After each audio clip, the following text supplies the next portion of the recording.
Newscast, we told you about the Los Angeles couple who says they unknowingly gave birth to and raised a stranger's child for months after their embryos were switched. Our biological child was given to someone else, and the baby that I fought to bring into this world was not mine to keep.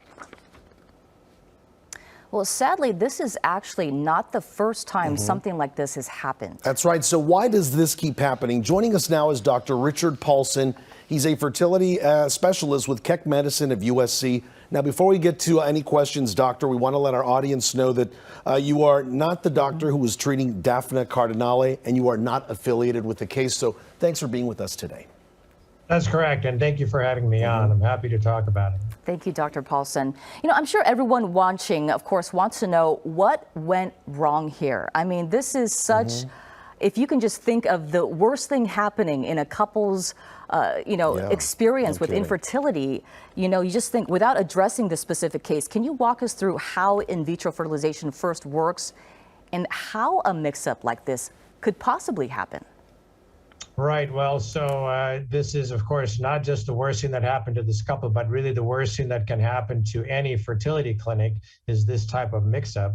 And it's really analogous to an airline accident. You don't think an airline accident will happen, and you do everything you possibly can to try to prevent it. And analogously, everything that we do in the in vitro laboratory and in the IVF clinic really is designed to prevent these kind of mishaps from happening.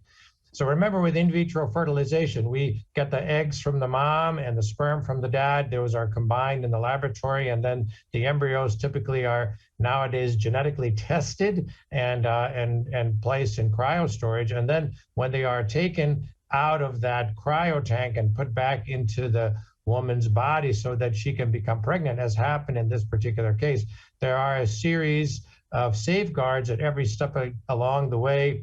Typically 2 sets of eyes, electronic monitoring systems, and so on, that ensure that it doesn't occur. And so all kinds of things must have gone wrong and lined up just right, or just wrong, if you will, to allow something like this to occur. But you should understand that this is analogous to an airline accident. There are 2.5 million IVF cycles that take place worldwide every year, and 300,000 just here in the United States. So this is a very, very rare event. So, doctor, let's talk about women and couples going through fertility treatments right now. What questions should they be asking? Well, you don't go to American Airlines and say, have you ever had an airline of yours or an airplane of yours fall out of the sky? And so that's not very good information. What you want to know is that you're not going with a fly-by-night a clinic, and that the clinic that you're working with is accredited by SART, the Society for Assisted Reproductive Technology, which maintains really control over all of the clinics, and that ensures that the laboratory is inspected, undergoes CAP certification, that's the College of American Pathologists, and that the procedure manuals and the site, of course, is inspected every 2 years. So there's pretty tight safeguards that we have in the United States to make sure that things go as well as they can. And that is what patients should be looking for. Look for SART accredited clinics and board certified reproductive endocrinologists. Those are the physicians like myself that work in the fertility clinic.